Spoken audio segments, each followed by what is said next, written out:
ध्वनिर्वर्णापदं वाक्यमित्यास्पदचतुष्टयम् यस्याः सूक्ष्मादिभेदे वाग्देवीं तामुपास्महे।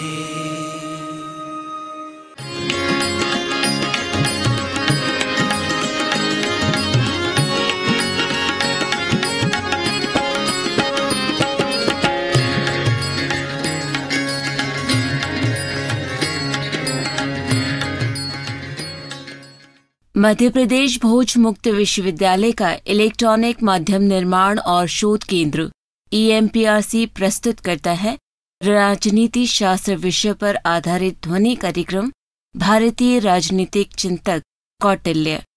ये कार्यक्रम BA राजनीति शास्त्र के द्वितीय वर्ष के विद्यार्थियों के लिए प्रथम प्रश्न पत्र की पहली इकाई पर आधारित है। इस कार्यक्रम के विषय विशेषज्ञ हैं डॉक्टर वर्षा सागोरकर। कार्यक्रम का ध्वनि मुद्रण, संपादन और प्रस्तुतिकरण किया है अमर बहादुर यादव ने। साथियों, आइए सुनते हैं ध्वनि कार्यक्रम भारतीय राजनीतिक चिंतक कौटिल्य। आज प्रस्तुत है इसका पहला भाग।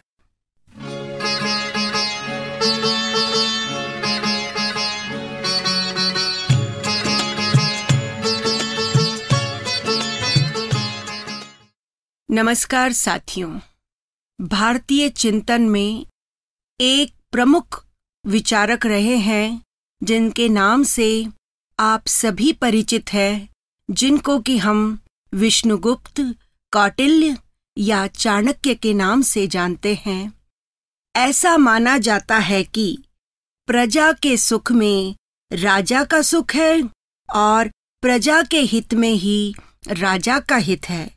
राजा का हित अपने को अच्छे लगने वाले कार्यों को करने में नहीं है, बल्कि प्रजा को अच्छे लगने वाले कार्यों को करने में है।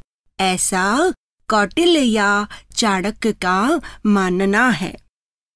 व्यवहारिक दृष्टि से देखा जाए या राजनैतिक दृष्टि से देखा जाए तो ऐसा माना जाता है कि पाश्चात्य राजनैतिक विचारक प्लेटो, अरस्तु, सुकरात, इनको राजनीति शास्त्र का जनक माना जाता है। लेकिन ये सब भ्रांति कौटिल्य की पुस्तक अर्थशास्त्र के प्रकाशित होने के पूर्व की स्थिति थी। जैसे ही कौटिल्य की पुस्तक अर्थशास्त्र, जो कि केवल अर्थ पर नहीं बल्कि राजधर्म के ऊपर लिखी हुई पुस्तक है, जैसे ही प्रकाशित हुई, वैसे ही यह भ्रम दूर हो गया कि भारतीय चिंतन में किसी ने भी राजनीति विज्ञान का विवेचन नहीं किया है। तो कौटिल्य को भी हम उन्हीं चिंतकों में रख सकते हैं जिन्होंने राजनीति विज्ञान का विकास किया है। और कौटिल्य के अर्थशास्त्र के बारे में कहा जाता है कि यह मौलिक ढांचे वाली किताब है, अर्थात इसमें जो भी बातें राज्य के संबंध में लिखी गई है वह पूर्ण रूप से मौलिक है, अर्थात किसी की भी नकल नहीं है। जो भी चिंतन है वह पूरी तरह से कौटिल्य का मौलिक चिंतन है। अब सबसे पहले थोड़ा सा कौटिल्य के बारे में जानेंगे। अर्थशास्त्र के रचयिता कौटिल्य के बारे में चिंतकों का यह मत है कि ईसा से 400 ईस्वी पूर्व इनका जन्म हुआ था और जो उपलब्ध सामग्री है उसके आधार पर विद्वान यह मानते हैं कि यह तक्षशिला या मैसूर के किसी राज्य का निवासी था।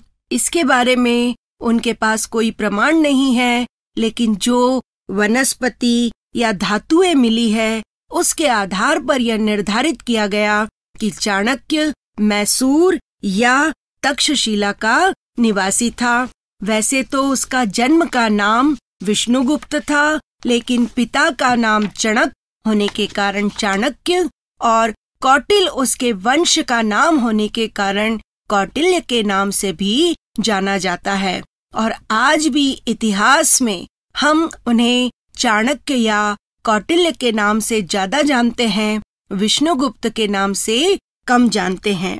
उन्होंने बहुत अधिक विचार किया, विवेचन किया, मनन किया और उसके पश्चात ही अपनी पुस्तक को कार्य रूप में अंजाम दिया।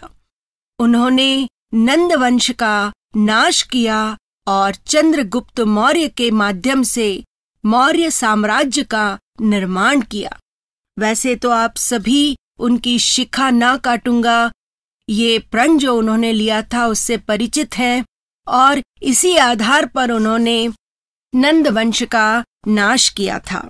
उसके बाद उन्होंने जब मौर्य साम्राज्य की स्थापना की तो उन्हें लगा कि एक साम्राज्य का निर्माण करने के लिए कौन कौन सी बातों का होना अति आवश्यक है, या एक राजा में कौन कौन से गुण होने चाहिए, या राज्य में कौन से सिद्धांतों का निर्माण होना चाहिए।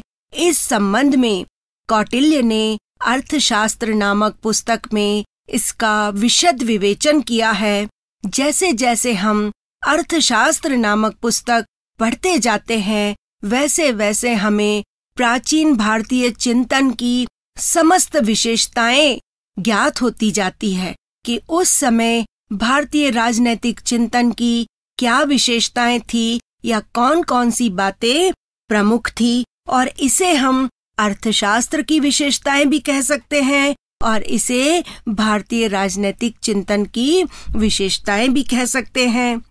तो इसमें जो प्रमुख बात है वो ये है कि चाणक्य ने राजनीति को धर्म से या धर्मशास्त्र के बंधन से पूरी तरह से मुक्त किया है। वह नहीं चाहता था कि राजनीति धर्म के बंधनों में जकड़कर वह सारे कार्य करे जो एक शासक को नहीं करने चाहिए। इसलिए उसने राजनीति को धर्म के बंधन से मुक्त करके एक मौलिक स्वरूप प्रदान किया, और उसने यह काम आज से 2-2.5 हजार वर्ष पूर्व ही कर दिया था, जो कि पाश्चात्य चिंतकों ने 16वीं शताब्दी में किया।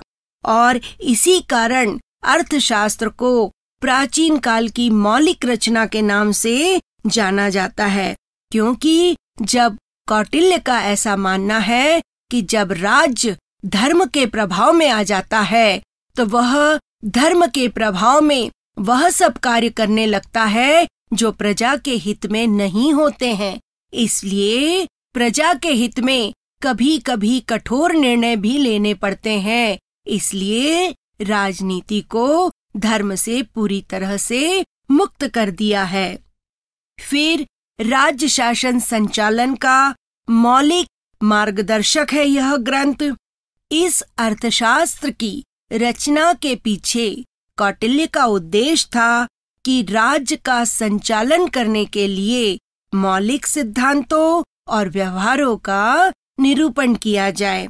इसके अनुसार एक संप्रभु राजा या जो शासक है वो जब राज्य का संचालन करता है तो किस तरह से बाह्य दृष्टि से उसका रक्षा करे और अपने राज्य को एक लोक कल्याणकारी राज्य का स्वरूप प्रदान करे। तो इसमें राजा के सामने दिन प्रतिदिन आने वाली समस्याओं का समाधान प्रस्तुत किया है, मार्गदर्शन दिया है और युद्ध तथा सामान्य काल में शासन का संचालन किस प्रकार से किया जाए इसका वर्णन अर्थशास्त्र में पूरी तरह से किया गया है।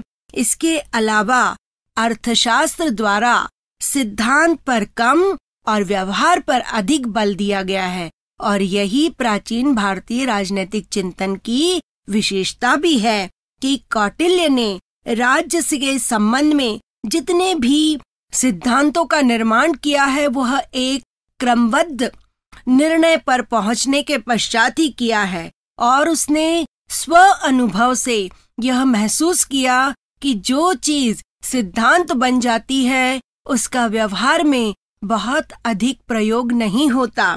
इसलिए राजा को सुविधाजनक लगे, इसलिए कुछ सिद्धांत लेकिन उनको व्यवहारिक रूप प्रदान करने का कार्य किया है, जिसके आधार पर राजा को कार्य करने में कोई समस्या का सामना ना करना पड़े। और अर्थ सुखी जीवन का मूल वह ये मानता है कि अर्थ या जो धन है वो भौतिक और नैतिक जीवन की सुख समृद्धि का साधन है। अपनी इस मान्यता के आधार पर उसने धर्म, अर्थ और काम के त्रिवेग में अर्थ को प्रमुख स्थान प्रदान किया है। और वह ये मानता है कि धन के आधार पर, अर्थ के आधार पर बहुत सारे लक्ष्यों की प्राप्ति की जा सकती है। फिर एक उसने सिद्धांत ये भी बनाया कि दंड नहीं तो राज्य नहीं, अर्थात दंड नीति के ऊपर उसने बहुत अधिक बल दिया। हमारे जितने भी प्राचीन ग्रंथ हैं, रामायण, महाभारत, सब में दंड नीति की चर्चा की गई है और राज्य के लिए वह दंड अत्यधिक अनिवार्य मानता है, क्योंकि दंड के बिना राज्य का अस्तित्व ही नहीं है। आप भी ये देखते हैं कि जिस काम के पीछे दंड की शक्ति होती है, हम उस काम को पूरी तत्परता के साथ करते हैं, और जहाँ पर दंड नहीं होता या जहाँ पर आदर्श सूचक शब्द होते हैं, उसके पालन करने में हम आनाकानी करते हैं। इसलिए राज्य के अस्तित्व को बनाए रखने के लिए दंड नीति का होना अत्यधिक अनिवार्य है। एक सिद्धांत और मानता है कि राज्य संप्रभुता या सर्वोच्चता का प्रतिपादन कौटिल्य ने राज्य में निवास करने वाले सभी व्यक्तियों, कार्यरत संगठनों और सभी चीजों में राज्य को सर्वोच्च संगठन घोषित किया है, अर्थात राज्य की संप्रभुता का समर्थन किया है। कार्यपालिका हो, न्यायपालिका हो, ये सब राज्य शासन के अंतर्गत है, राज्य से ऊपर नहीं। इसलिए राज्य एक सर्वोच्च संस्था है और समस्त संप्रभुता राज्य में निहित है। बाद में ऑस्टिन ने भी संप्रभुता सिद्धांत प्रस्तुत किया है, लेकिन मौलिक जो कार्य किया है वह चाणक्य के द्वारा किया गया है। फिर राजा का काम स्वहित नहीं बल्कि परहित। उस समय ऐसा माना जाता था कि राजा ईश्वर का अवतरण है, यानी ईश्वर पृथ्वी पर आकर सारे कामों को अंजाम नहीं दे सकता है, इसलिए उसने अपने कुछ अंश राजाओं में डाल दिए और वो राजा आकर शासन करते हैं। तो इसका मतलब ये नहीं कि वे ईश्वर के अवतार हैं तो मनमाने ढंग से निरंकुश राज्य करे, बल्कि ईश्वर के अवतार होने के कारण जनहित और प्रजा के हित में कार्य करे, तभी राज्य का अस्तित्व बना रहेगा, जनता का विश्वास राज्य के प्रति बना रहेगा। तो ये तो राज्य के संबंध में चाणक्य ने, जो कौटिल्य ने अर्थशास्त्र नामक पुस्तक में लिखा था, उसकी प्रमुख बातें थी। अब हम आते हैं, आपके मन में भी ये प्रश्न होगा कि राज्य की उत्पत्ति किस प्रकार से हुई है। आपने फर्स्ट ईयर में पढ़ा था कि राज्य की उत्पत्ति के संबंध में बहुत सारे मत हैं। कोई मानता है कि शक्ति के आधार पर राज्य का निर्माण हुआ, कोई मानता है कि ईश्वर ने राज्य का निर्माण किया, मातृ सत्तात्मक, पितृ सत्तात्मक और सामाजिक समझौते के आधार पर राज्य की उत्पत्ति को माना जाता है। उसके संबंध में एक विकासवादी सिद्धांत भी है, जो ये मानकर चलता है कि राज्य का निर्माण अचानक नहीं हुआ है, बल्कि धीरे धीरे क्रमिक विकास के आधार पर राज्य का निर्माण हुआ है। अब कौटिल्य ने राज्य की उत्पत्ति किस प्रकार से बताई है वो हम जानेंगे। कौटिल्य जो है वह राज्य को विकास करने वाली आवश्यक और कल्याणकारी संस्था के रूप में मानता है, क्योंकि राज्य के अंतर्गत ही हम एक सुव्यवस्थित और सुरक्षित जीवन व्यतीत कर सकते हैं। और राज्य की उत्पत्ति की दृष्टि से कौटिल्य ये मानते हैं कि उन्होंने कोई क्रमबद्ध सिद्धांत निर्मित नहीं किया है, बल्कि ये कहा कि हमारे अंतर्गत जो विचार होते हैं, उन विचारों को अवगत करने के आधार पर राज्य का निर्माण हुआ है। और राज्य के निर्माण का आधार संविदा या समझौता है, क्योंकि अराजकता की स्थिति को समाप्त करने के लिए व्यक्तियों ने आपस में समझौता किया और इस प्रकार से राज्य का निर्माण किया है। पहले ऐसी व्यवस्था थी जहां पर अधिकारों का साम्राज्य था। समाज में जो शक्तिशाली व्यक्ति थे उनका ही सिक्का चलता था। वे लोग निर्बल के ऊपर शासन करते थे, उन्हीं के ऊपर आश्रित थे, उनका शोषण करते थे।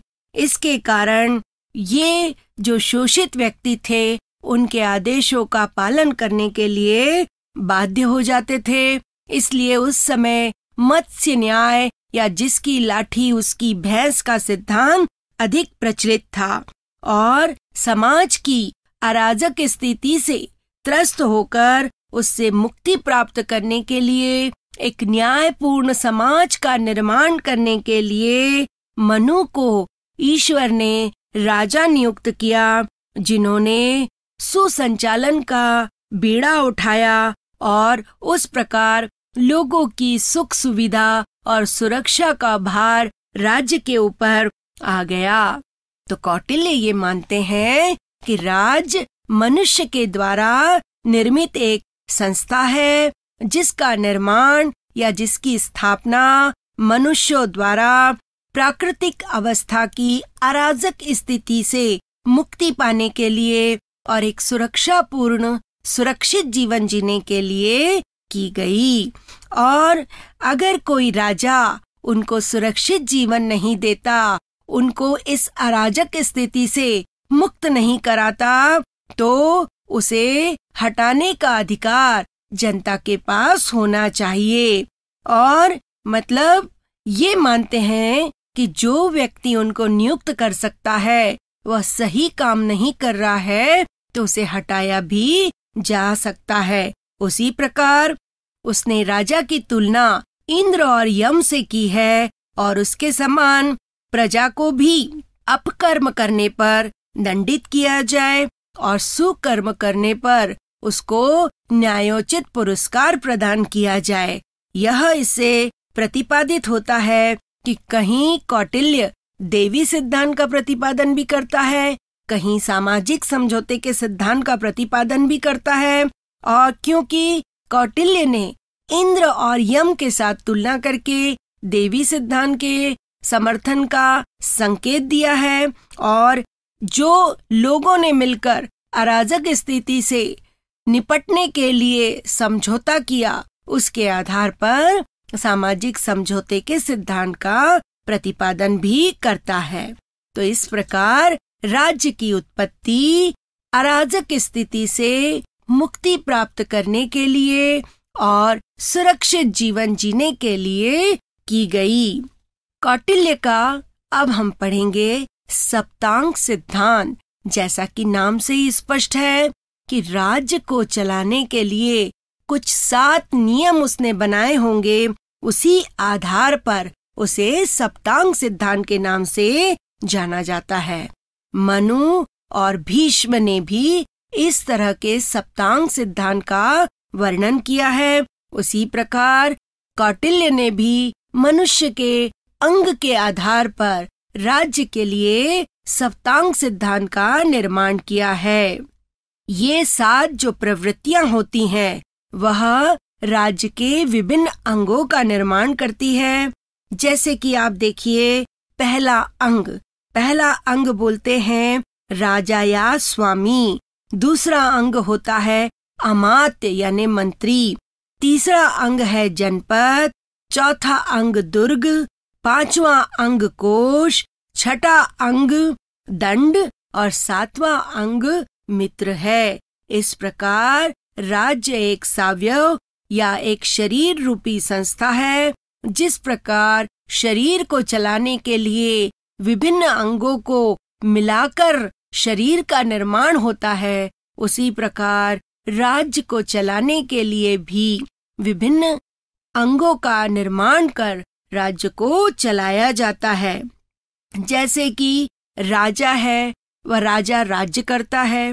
विभिन्न कार्यों में वह अपने अमात्य से परामर्श लेता है ताकि उसके लक्ष्य को प्राप्त किया जाए। जनपद, जन और भूमि उसे बोध कराते हैं। दुर्ग आश्रय स्थल को कहते हैं, जहाँ पर वह अपनी गतिविधियों को संचालित करता है। कोष को राज्य की जीवन रेखा माना जाता है और दंड जो है वह राज्य की आंतरिक व्यवस्था और न्याय व्यवस्था के रूप में सहयोग के रूप में कार्य करता है। इस प्रकार जिस राज्य में ये सातों अंग मौजूद रहते हैं उस राज्य को शक्तिशाली राज्य के रूप में जाना जाता है। और प्राचीन भारतीय चिंतन में आपको इस तरह के सप्तांग सिद्धांत देखने को मिलेंगे। अब अगर हम देखें तो सबसे पहले हम उनके सप्तांग सिद्धांत के बारे में जानकारी प्राप्त कर रहे हैं। तो सबसे पहले उसके प्रथम अंग यानी राजा के बारे में जानकारी प्राप्त करेंगे। तो कौटिल्य के अनुसार राज्य का या शरीर का सबसे प्रमुख अंग होता है मस्तिष्क, और उसी प्रकार राज्य का सबसे प्रमुख अंग होता है राजा। राजा शासन की धुरी है, शासन का संचालन करता है, उसे गति प्रदान करता है। इसलिए राजा राज्य में प्रमुख भूमिका का निर्वाह करता है और इतना महत्वपूर्ण व्यक्ति हो जाता है।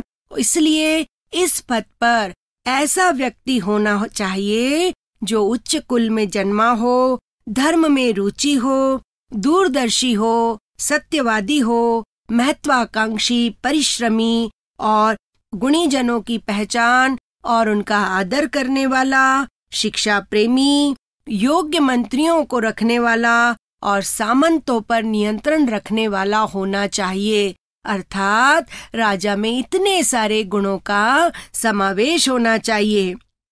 साथ ही कौटिल्य यह मानते हैं कि राजा को योग्य और विद्वान होना चाहिए ताकि वह आत्मनिर्भर हो सके।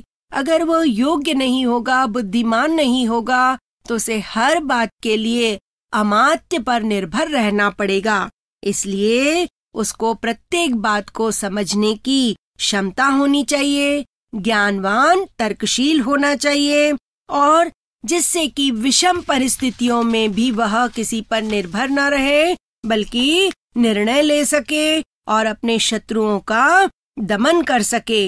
इस प्रकार शासन संचालन करने का समस्त दायित्व उसके ऊपर होने के कारण समस्त गुणों से युक्त होना चाहिए, सर्वगुण संपन्न होना चाहिए। उचित शिक्षा से वंचित राजा का उसी प्रकार सर्वनाश हो जाता है जिस प्रकार दीमक लगी लकड़ी का हो जाता है। जिस प्रकार लकड़ी में अगर दीमक लग जाती है तो धीरे धीरे वह खोखली हो जाती है, उसी प्रकार अगर राजा में गुण नहीं है तो धीरे धीरे उसका साम्राज्य भी समाप्त हो जाएगा। इस प्रकार उसको सारे गुणों से युक्त होना चाहिए, हर विषय में पारंगत होना चाहिए, उसकी शिक्षा दीक्षा का पूरा ख्याल रखना चाहिए। इस संबंध में कौटिल्य का यह मानना है कि जैसे ही राजकुमार का मुंडन संस्कार हो जाए उसे वर्णमाला और अंकमाला का ज्ञान दिया जाए और उपनयन संस्कार के बाद त्रयी, वार्ता, दंड नीति आदि का ज्ञान कराया जाए। विद्या द्वारा उसे वर्ण और आश्रम व्यवस्था और संरक्षित करने का ज्ञान दिया जाए। वार्ता के अध्ययन से राजा में समस्याओं से रूबरू होने का मौका मिलेगा और समाधान के विभिन्न तरीकों को वह खोजेगा। इस प्रकार उसकी बुद्धि को तीव्र करने का पूरी तरह से बंदोबस्त करना चाहिए। एक शिक्षित राजा ही आदर्श राजा बन सकता है और आदर्श राजा के गुणों में इंद्रियों को वश में न करने वाले चक्रवर्ती राजा का पतन हो जाता है, ऐसा मानना कौटिल्य का है। इसलिए राजा को इंद्रियों को वश में करने का भाव भी होना चाहिए। पर स्त्री द्रव्य से वह दूर रहे, अधर्म और अनर्थ को ग्रहण न करे, अर्थात एक राजा को राजा नहीं बल्कि महर्षि की तरह जीवन व्यतीत करना चाहिए। अब उसकी क्या शक्तियां होनी चाहिए, क्या क्या काम राजा के द्वारा किया जाना चाहिए। सबसे पहले उसके राज्य में जितने भी पदाधिकारी हैं उनको वह नियुक्त करे, वो विभिन्न प्रकार की समस्याओं पर विचार विमर्श करे, प्रतिदिन गुप्तचरों से वार्ता करे, विचार विमर्श करे, आंतरिक सुरक्षा और व्यवस्था को बनाए रखे, न्याय व्यवस्था, दंड व्यवस्था को स्थापित और संचालित करता रहे, अर्थव्यवस्था पर भी नियंत्रण करे, क्योंकि अगर अर्थ पर नियंत्रण नहीं होगा तो व्यवस्था अनियंत्रित हो जाएगी। उत्पादन और वितरण के साधनों पर व्यक्तिगत हाथों का आधिपत्य हो जाएगा। इसलिए राजा को इस पर नियंत्रण रखना अत्यधिक आवश्यक है।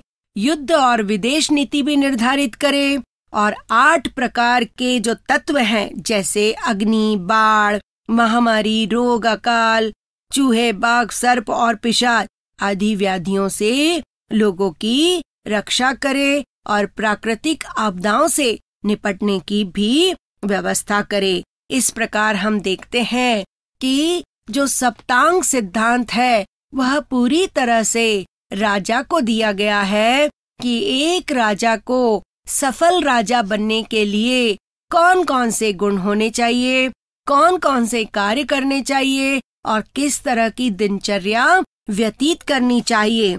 इसके अलावा उसके पास कौन कौन सी शक्तियां होनी चाहिए।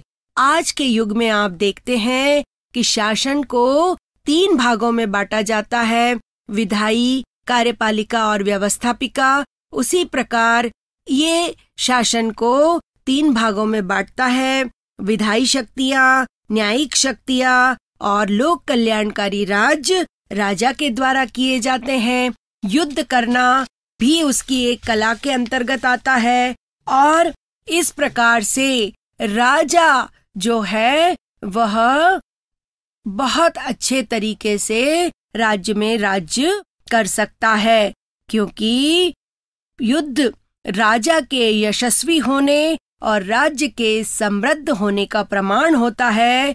युद्धरत राज्य ही श्रेष्ठ और सक्रिय राज्य है।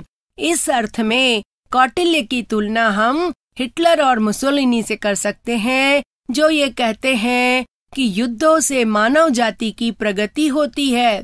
शांति तो तालाब में पड़े हुए गंदे पानी के समान है, अर्थात युद्ध होने से ही राजा और राज्य की प्रगति होती है। स्त्री के जीवन में माँ बनना जितना महत्वपूर्ण होता है, उसी प्रकार युद्ध करना पुरुष का पुरुषार्थ कहलाता है, ऐसा कौटिल्य का मानना है। इसलिए प्रत्येक राजा को सदा सतर्क और कर्मठ होना चाहिए, अन्यथा सारी व्यवस्था निष्क्रिय और निष्फल हो जाएगी। अगर राजा योग्य है तो प्रजा भी योग्य होगी। निरंतर उनके साथ संपर्क बनाए रखना अत्यधिक आवश्यक है, ताकि राजा को पता चलता रहे कि प्रजा क्या विचार रखती है या क्या मत रखती है, उनकी कौन कौन सी इच्छाएं हैं। उसके आधार पर वह राज्य का निर्माण कर सके, कानूनों का निर्माण कर सके। इसलिए राजा को सदैव कर्तव्य पालन में संलग्न रहना चाहिए और यही उसके और प्रजा के हित में है। इस प्रकार से हम ये देखते हैं कि कौटिल्य ने जो सप्तांग सिद्धांत बनाया है, उस तरह से ये भी कई लोग मानते हैं कि वह एक निरंकुश शासक बन सकता है। आगे आने वाले अध्यायों में हम चर्चा में देखेंगे कि क्या कौटिल्य का राजा निरंकुश व्यक्ति है, क्या वह इतने सारे अधिकार प्राप्त करके एक निरंकुश या सर्वाधिकारवादी राज्य का निर्माण कर सकता है। इसके बारे में हम चर्चा करेंगे। लेकिन अभी हमने जो कौटिल्य का सप्तांग सिद्धांत पढ़ा, उसके आधार पर हम ये कह सकते हैं कि इतना अधिक कार्य एक राजा को दिया जाए तो वो दिन रात प्रजा के हित में संलग्न रहेगा। उस समय उसे निरंकुश होने की कोई भी स्थिति उत्पन्न नहीं होती है। कुछ निर्णय प्रजा के हित में और कुछ निर्णय अपने हित में उसे लेने पड़ते हैं ताकि राज्य में व्यवस्था बनी रहे। और कौटिल्य ने ये भी कहा है कि उसे शिक्षा होनी चाहिए, कर्मकांड करते रहना चाहिए और धार्मिक रीति रिवाजों का पालन भी करते रहना चाहिए। इस प्रकार से अभी हमने कौटिल्य के सप्तांग सिद्धांत का अध्ययन किया। आगे हम राजा के कर्तव्यों के बारे में ज्ञान प्राप्त करेंगे। नमस्कार।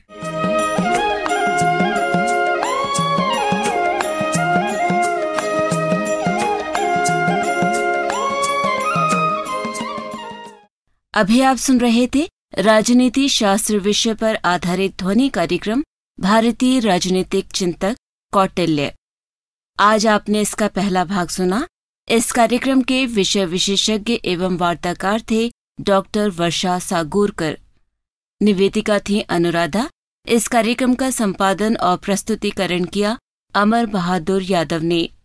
ये कार्यक्रम मध्य प्रदेश भोज मुक्त विश्वविद्यालय के इलेक्ट्रॉनिक माध्यम निर्माण और शोध केंद्र EMPRC द्वारा निर्मित किया गया।